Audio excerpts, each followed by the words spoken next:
Pollutants Amendment Regulations 2024. Minister, to move the motion, please. Thank you, Sir Roger Gill, and it's a pleasure to serve under your chairmanship. Honourable members, I beg to move that the draft Persistent Organic Pollutants Amendment Regulations 2024, which were laid before this House on the 8th of October, be approved. The instruments add 3 additional substances, UV328, Declohorum Plus, and methloxychlor, I think I've got that right, to the Assimilated Persistent Organic Pollutants, or POPs, regulations in response to the adoption of these 3 substances as POPs under the United Nations Stockholm Convention. The UK is a party to the Convention and is therefore obligated to reflect in UK law the listing of POPs under the Convention. In addition, this instrument makes a number of other technical changes to the annexes of POPs regulation. These include changes to waste concentration limits, specific exemptions, and the unintentional trace contaminant levels, or UTCs for some POPs. The amendments in brief update and clarify the way some articles, substances or mixtures containing some POPs can be used, manufactured, placed on the market or disposed of. This legislative change is permitted by the use of powers available within Articles 7, 15 and 18 of the Assimilated EU regulation on POPs, and we have worked with the devolved administrations on this instrument. POPs are substances recognised as being particularly dangerous to the health of humans, wildlife and the environment. This instrument preserves and adds to the current regime for managing, restricting or eliminating POPs in the UK. Some of the regulations in this amending instrument are needed to implement the UK's commitment under the United Nations Stockholm Convention on POPs. The majority of amendments are informed by updates to the Stockholm Convention and, in some cases, following updates made to the Basel Convention guidance on the management of POPs waste and following consultation. So, let me now turn to the details of this instrument. At the 11th meeting of the Conference of the Parties held last year, a decision was adopted to add 3 new substances called UV328, Declohorum Plus, and methloxychlor to the list of substances, easy for me to say, a list of substances for global elimination under the Convention. This decision was communicated to parties by the UN Depository in February 2024. This instrument adds these new POPs to the list of substances that are prohibited by law from being manufactured, placed on the market and used in GB. Secondly, this instrument provides some exemptions from the prohibitions by allowing the unintentional presence of these 3 substances at trace levels. These limits define the concentrations at which UV328, Declohorum Plus and methloxychlor can lawfully be found in substance article. Would the Minister repeat that, please? I'll absolutely do my best. By the end of this, I'll have nailed it.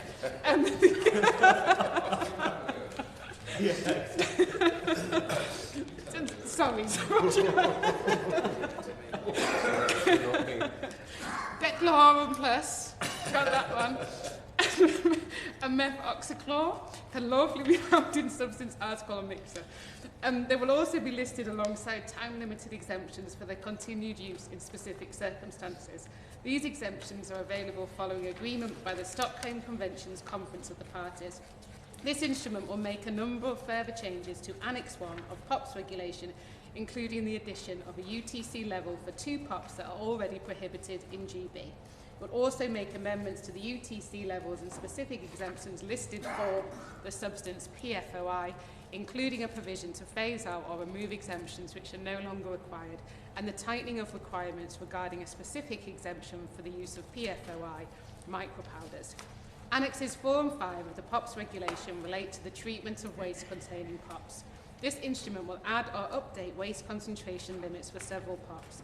In practice, these limits specify the concentration at which waste containing POPs must be diverted from landfill to high temperature incineration or other appropriate disposals to ensure that the POPs content is appropriately destroyed.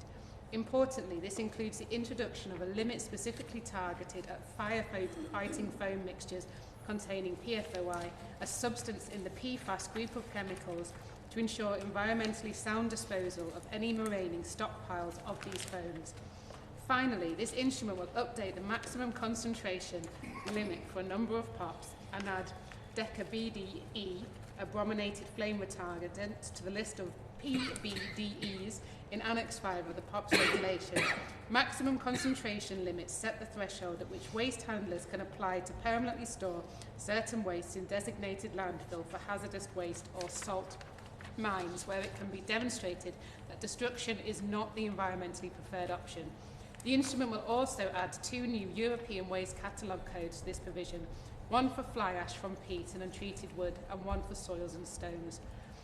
Policy development informing this instrument was subject to a public consultation in 2023. In the public consultation, we also stated our intent to prohibit the 3 new substances once they're adopted for listing under the Convention to implement our international obligations. There have been various opportunities at both domestic and convention level for UK stakeholders to submit information regarding the potential prohibition of UV328 and declohorn plus and methoxychlor and their potential adoption for global elimination under the Stockholm Convention. A de minimis impact assessment was carried out. It's concluded that there is no indication that the amendments contained within the instrument are expected to have an impact on business beyond one-off familiarisation costs, and that this instrument is not expected to disproportionately burden small businesses. The Environment Agency is the delivery body for the POPs regulation for England and Natural Resource Wales, and the Scottish Environment Protection Agency are the delivery bodies for Wales and Scotland respectively. They have been involved in the development of this instrument and have no concerns in relation to implementation or resources. The territorial extent and application of this instrument is Great Britain. Under the Windsor framework, the EU's POP regulation applies in Northern Ireland.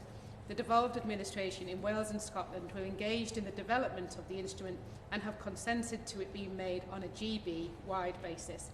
In conclusion, let me emphasise that the measures in this instrument are needed in part to implement requirements of the Stockholm Convention by adding new POPs UV328, declohorn plus and methoxychlor to the list of substances that are prohibited in GB by law.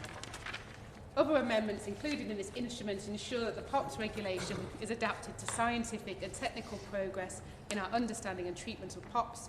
The draft regulations will allow the UK to continue to implement the Stockholm Convention requirements to prohibit, eliminate or restrict the production and use of POPs.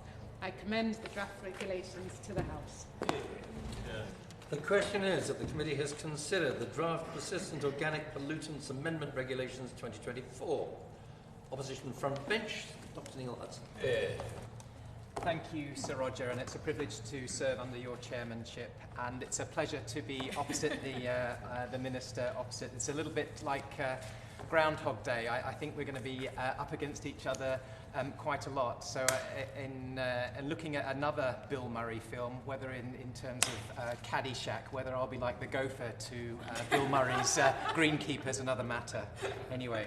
I'm happy to put everyone's minds at rest that we, His Majesty's loyal opposition, have no opposition to these regulations and appreciate the government's effort to build on our strong conservative track record in managing persistent pollutants. This instrument adds 3 substances, UV328, dechlorane plus and methoxychlor, to the assimilated persistent organic pollutant regulations. It also updates and clarifies the terms under which articles, substance or mixtures containing persistent organic pollutants can be manufactured, sold, used and disposed of.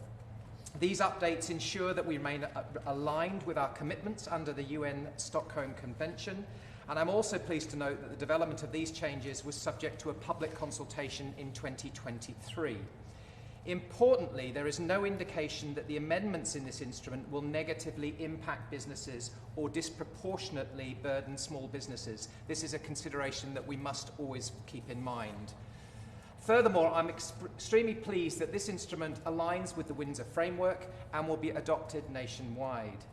Whilst we offer no objection to this instrument, I would like to briefly highlight some broader concerns for the Minister potentially to address. First, whilst these amendments build on our strong track record in managing persistent pollutants, can the Minister confirm whether the government has identified any areas within the regulatory regime around persistent organic pollutants which it intends to change since it has taken office? Secondly, could the Minister provide some clarity on the current trace levels of persistent pollutants discussed today and how they compare with the limits set out in this instrument? And finally, will the Minister clarify the steps the government is currently taking to monitor the levels of so-called forever chemicals in our environment and ensure that they fall within a safe range? In closing, Sir Roger, we will be supporting these important measures, and I'm grateful that these regulations have been brought to the committee. I would be very happy to continue working with the Minister to ensure that we can do all we can to maintain environmental safety, protecting our precious environment, animals and human public health. Minister.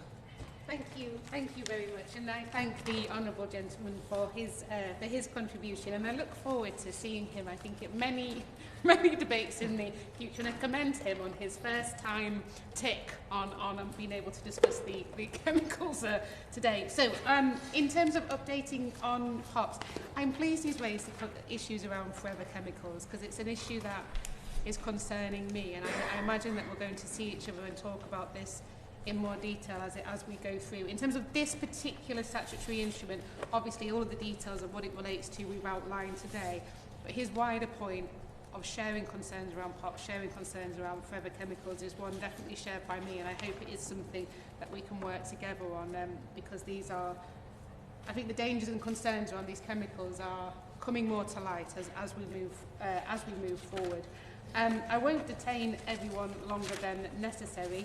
So just to finish off, as I have outlined, the changes introduced by this instrument will ensure that the UK is able to continue to implement its obligations under the Stockholm Convention, which aims to protect the health of populations, wildlife and the environment from harmful persistent organic pollutants. So I commend the draft regulations to the House. The question is that the committee has considered the draft Persistent Organic Pollutants Amendment Regulations 2024. Many of that opinion say aye. Aye. Contrary, no. The ayes have it. Order.